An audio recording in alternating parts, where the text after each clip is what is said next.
Okay, 2.3 product and quotient rules and higher order derivatives. So we're going to be working on some rules that specifically apply for other things rather than just basic polynomials.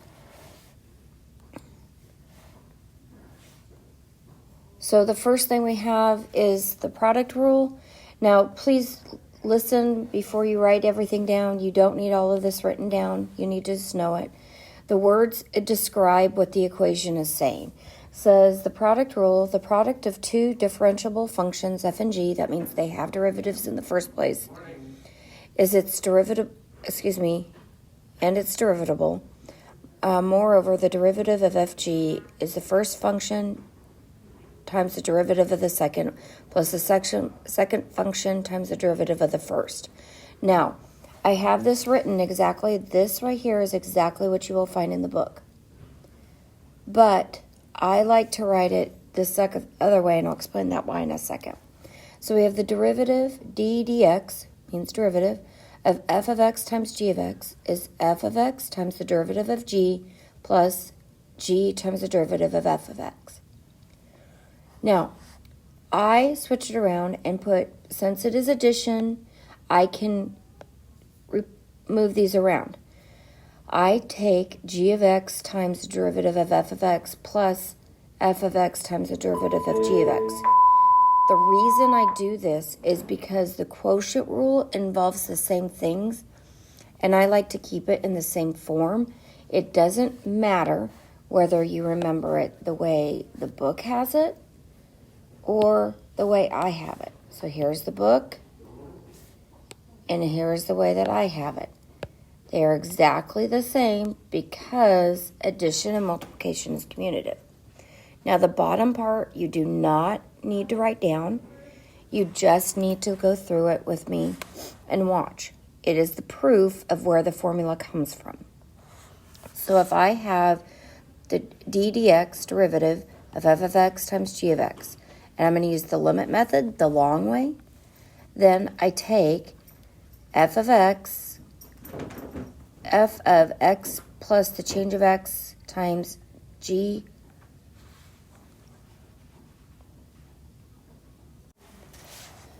so I'm using the long method, so I'm putting that x plus change of x into both, and then I have to subtract the negative of both of them.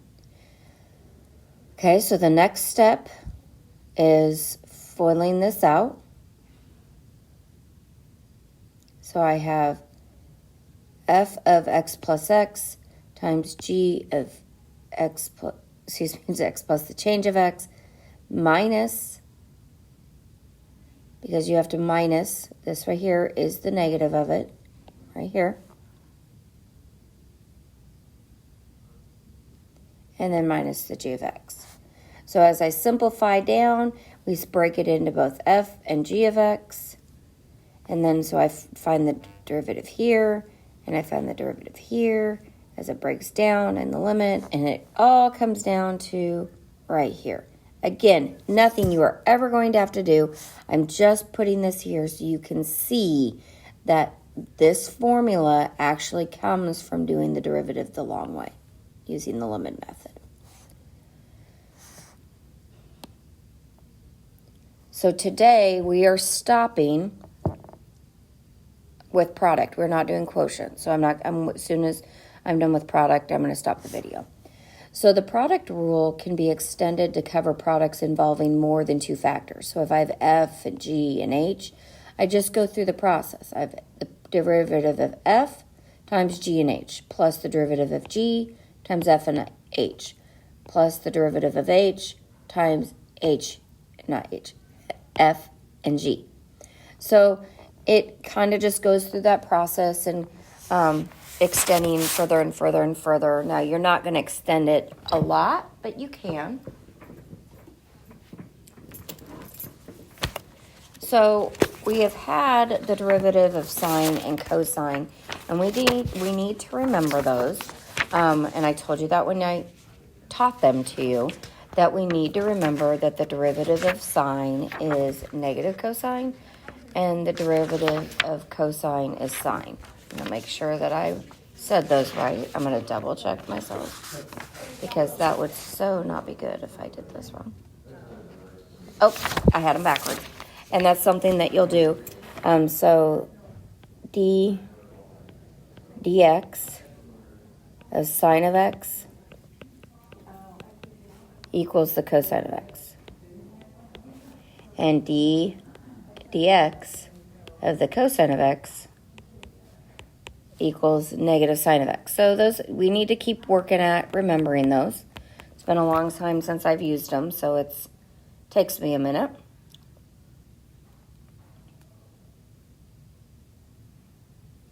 One second here.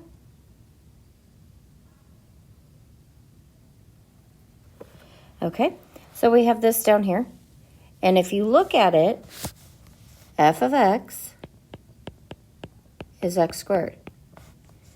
G of x is the sine of x. And h of x is the cosine of x. So it tells me I have to do the derivative of f and times it times the other two. Derivative of g, times it by the other two. Derivative of f, times it by the other two. So if I have y prime, which is derivative, I would have derivative of x squared, which is 2x, times the other two. And I always want to write cosine first. Really doesn't matter, but... Okay, so then I do g of x, derivative of g of x. So, plus. Now the derivative of sine is cosine. So you have cosine x times the other two functions. Now it's weird to put the x squared in the back, but I'm going to for right now. We can move it up front. As you get better, you'll put it in the front anyway. And now I need the derivative of h times the other two. So the derivative of cosine is negative sine.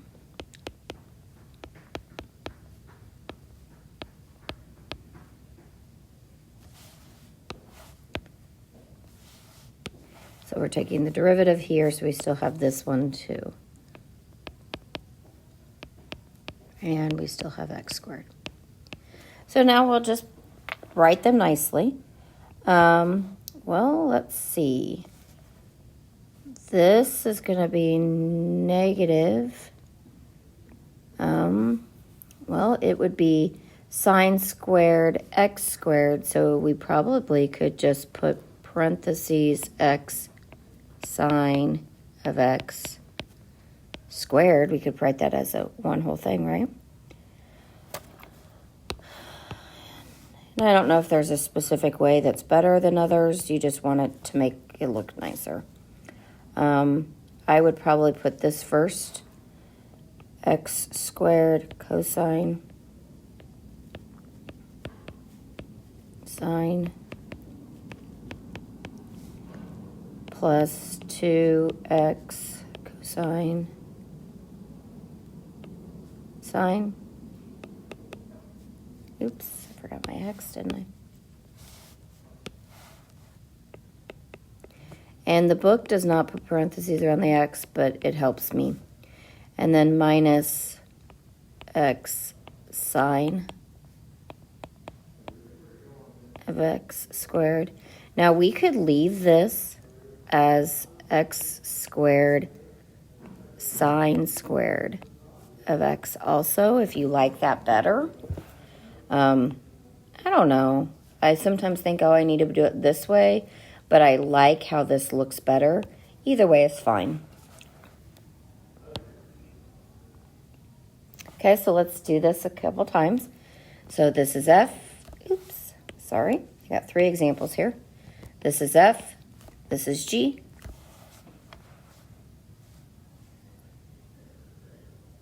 So when I do this, I just kind of say it to myself in my head. Okay? So it's the derivative of the first times the second. So derivative of this would be 3 minus 4x times the second. And then plus the derivative of the second times the first. So 4x not 4x. How about just 4? Times 3x minus 2x squared. And then I have to FOIL. So what do I got? 15.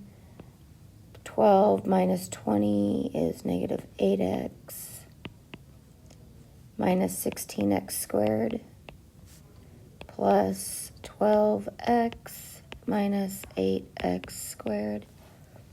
So it looks like I have negative 24x squared plus 4x plus 15. I'm just combining like terms here. So the derivative of h is negative 24x squared plus 4x plus 15. Okay? Now, I have derivative here again. 3 is a constant. You can group it. I typically just group it with the first thing and do the derivative. Okay? So we got f of x and g of x.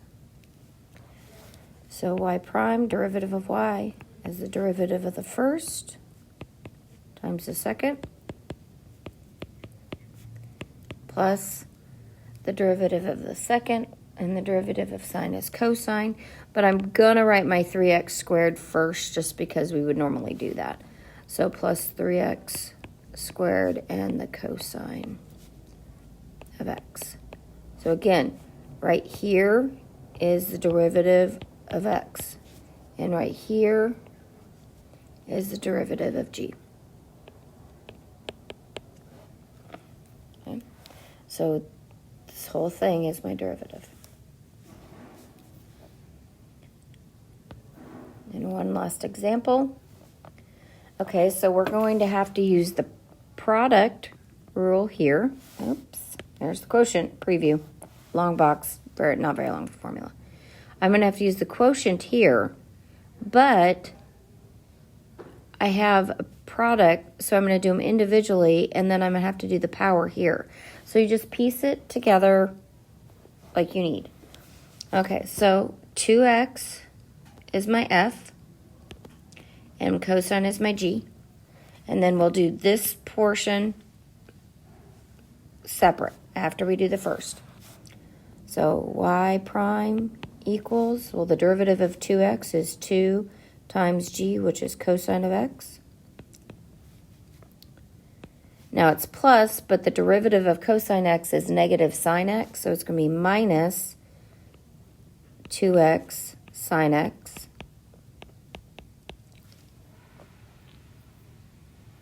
Okay, so I have just the derivative here. Now I'm going to do the other derivative in red. So the other derivative we're going to do is here. So I'm going to put subtract, and I'm going to put parentheses because we have this minus here. So I'm just going to put minus, and then we have this parenthesis. So 2 is a constant, so I don't really need to, it's just a constant multiplier. So I just need to get the derivative of sine, which is cosine. So I have negative 2 cosine of x. And now I'm going to distribute this 2, this negative. So let me put purple, because red and blue make purple. So I have 2 cosine of x minus 2x sine of x minus 2 cosine of x.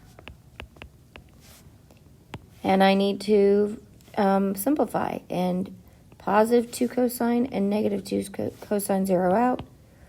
So the derivative of y is negative 2x sine of x. Okay, so that is for day 1 of, what section are we on? How about 2.3?